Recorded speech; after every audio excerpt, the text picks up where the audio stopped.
Hey guys, Lord here, back again with another action figure review, and today we got a foursome for ya, because today we're going to be taking a look at the real Ghostbusters.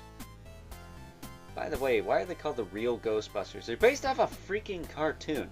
Never understood that. But today we're going to be taking a look at Dr. Peter Venkman, Ray Stantz, Egon Spangler, and Winston Zedmore. These, of course, are reissues of the old Kenner Real Ghostbusters figures brought to us by the fine folks over at Hasbro, as well as ye old Ollies. It's been a hot minute since I picked up anything from Ollies, and or the local friend who shall not be named for privacy reasons, who I do believe picked me up at least one of these. And then also Tee Bizz, who hooked up the Egon Spangler and sent me down this rabbit hole, so thanks, jerk. Either way, link will be in the description below to his channel, but I'm gonna warn you, don't go leaving him no stupid comments, because I don't want to hear about it for the next 2 days. Jokes aside, he's my brother from another mother, and I wouldn't have it any other way. So, moving right along, why don't we cut right to the chase and get into the meat and taters of this review and take a look-see at all these guys have to offer in terms of accessories, starting off with their iconic proton packs and wands with the little, I don't know, French tickler device on the end of it there. Let me actually show so you can see it. There you go. It's got the stream, but let's call a spade a spade. This is a pleasuring device for your significant other.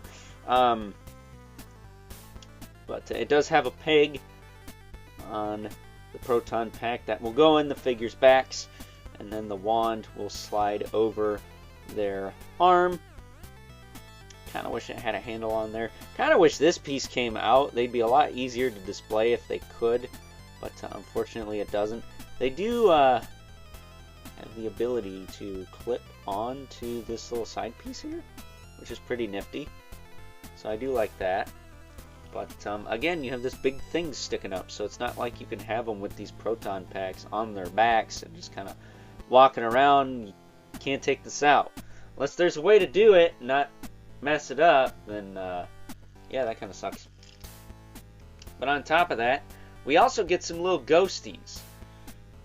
First of all, we get this guy. I think he came with Egon.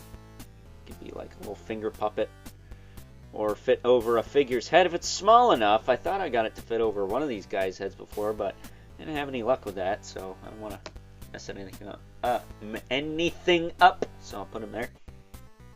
Also got this little rip-off Reptar looking guy. Kind of looks like a kaiju. Kind of looks like a horse. I don't know. He's weird looking little fella. I'm guessing those are feet turned sideways. That looks painful. Could get arthritis doing that. We also get this little Braggle Fraggle looking guy.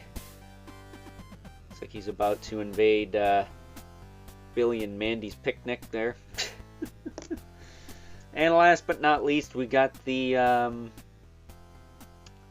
Coomblast Phantom. I don't know. It's got this weird tentacle sticking out. He's got this little arm. He's got this screaming bloody murder expression on his face. And he looks like a little Coomblast. I don't know what to tell you. But it's a thing that exists in this line, so there you go. Setting that aside, that is all you get for accessories. So taking a look-see at the figures themselves, we'll start with Tubby here. He's the chubbiest character. I think this is supposed to be Venkman. I know in the movie line, the Plasma series we looked at last year for Halloweenist there, Ray was the heavier set guy. I think this is Venkman this time around. I don't know, I'm going off the hair. And the hair looks like Venkman's to me, so I don't know. But at any rate, these are standard, 5p. The heads will turn, the arms will go all around. and then the legs will kick forward and back. Nothing fancy, but that's how they were back in the day. That's how they're going to be now. Again, we got grip hands, but we don't have handles on these proton packs. Now, I will show you how to attach one of these. You just bring it in. They got, ironically, a rectangular hole on their back. I don't know if that's for something else, but you just push this in. And then you take the wand and you slide their hand in like so. And now we got old Vankman here, or Stance, if I got the name wrong, rocking his proton wand. I think that's what it's called anyways. Or, you know, you can always clip this on the back. And you can just walk around casually with a giant stream of whatever this is sticking out of his back. I think for space's sake, we are going to take that off. But very, very cool. Now we'll look at Ray, at least I think it's Ray, who was voiced by Frank Welker, if I'm not mistaken, sounding just like Fred Jones from Scooby-Doo, Where Are You? And Onward, because I don't think he's ever not voiced Fred Jones, except for, obviously, the live-action movies. But I will say, none of these guys seem to recycle any parts. So that's kind of cool. Even though they very well could have just used, like, one body for these three, they didn't do that. So that's cool. Glad to see Kenner putting in some effort. Unlike the people who bought him out, which, by the way, is broke. So, very cool. Setting him back there. Got Egon Spangler, rocking his little ponytail, by the way. Kind of looks like me if I was an extreme caricature of myself and still wore glasses. I do have blonde hair. I don't have a ponytail, but my hair is probably long enough to have a ponytail like that, so that's kind of funny. He's also, like, kind of lanky. I'm not as tall as he is, but I am pretty lanky. You can see that I have no wrist. I'll literally do this. It is what it is. You watch these videos, so obviously you tolerate my skeleton hands, yeah. But very cool. This guy was voiced by Maurice LaMarche, if I'm not mistaken, for those of you wondering who the heck that is. The Brain, from Pinky and the Brain.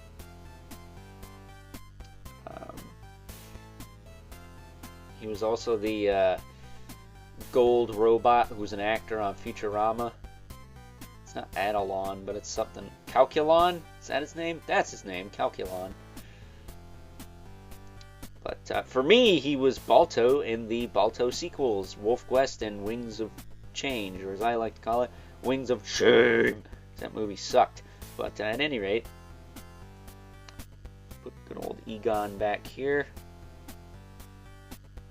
And last but not least, take a look-see at Winston, who has a hand posed to possibly go on a steering wheel. I mean, that's what that looks like to me anyways. But I don't think they reissued the Ecto 1. If they do, I will probably pick it up and check it out, because I would not mind having an Ecto 1. But what I do have is this little Winston Zedmore here.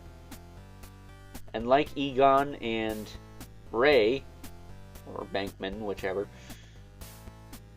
he has his own unique sculpt. So that is cool. But there you go, man. That is the 4 Ghostbusters in a nutshell. Because, well, I was gonna do these either individually or in pairs, but I decided there's not enough here to warrant that kind of video. However, I do have the, I don't know if you want to call them deluxe, but the ghosts from this line, those will be receiving their own individual videos. I'll have a little bit more to say when it comes to those, but in regards to the Ghostbusters themselves here, I think I've said all I really needs to say, other than, you know, if you want a set of real Ghostbusters figures that look like the cartoon and are maybe willing to track down some more simplified proton packs with the wands attached, and don't want to spend the absolute small fortune it's going to cost to get the Mondo ones, because let's face it, Mondo does great things, but for a price tag that 99.98% of people I know anyways can't afford. So fingers crossed their 2000X line is reasonable. I keep saying reasonable price point, but haven't announced the price point yet. And to be honest, I really don't see them surviving the Terrafor. I really don't. I hate to not be optimistic and whatnot, but I'm going to call a spade a spade. I think they're done. I think Super 7's done. I think any small company like that is done. I don't think Four Horsemen are in trouble because they keep the prices relatively low for what you're getting, and people buy multiples of their stuff. Whereas like Super 7, it's like, who cares? Mondo, it's too expensive. NECA, all they seem to do is turtle, so maybe they won't survive either, but you know. We gotta call a spade when a spade is in fact a spade. And if the tariffs keep going up, then I don't know, man. Things might change. But I might also save money, so double-edged sword there. Double-edged sword. But at any rate, before I rant and rave and ramble on any further, let's bring in our two regulars. Mythic Legion's Brother Mandibilith. And just to clarify, the point I was getting across is, if you get these guys for like the Ollie's price, like $5 a piece, you can't go wrong with this. They look like the show. They don't cost a lot, and they don't take up a lot of space. But let's bring in the infamous 11 Spawn. Putting the black guy next to the black guy. Does that say something about me? I don't know. But at any rate, of course, good old Al Simmons towers over everyone, because he is not a 5-inch scale figure like these guys here. So, with that being said, it's time now that we wrap things up with some final thoughts. Overall, and if you're like me and never had the original real Ghostbusters figures from the fine folks over at Kenner, RIP, then these are your next best bet, because A, you don't gotta hunt down those freaking proton packs, and B, you don't gotta pay a fortune for these figures in general. I know there's a lot of vintage toys that still maintain their value to this day, and I can't help but feel that this real Ghostbusters line is potentially, in air quotes, one of those. However, even for the time, these figures aren't perfect. Like I said, they're a little tricky to balance, and I do wish that the, we'll say, streams, for lack of a better term, were removable from the wands. It'd just be a little easier to display these guys rocking their wands in hand if that were the case. However, it's better to have them than to not have them at all, I guess. So, hindsight is 2020, if that's the right phrase. So, with that being said, hope you guys enjoyed this review. Until next time, I'll catch you guys later.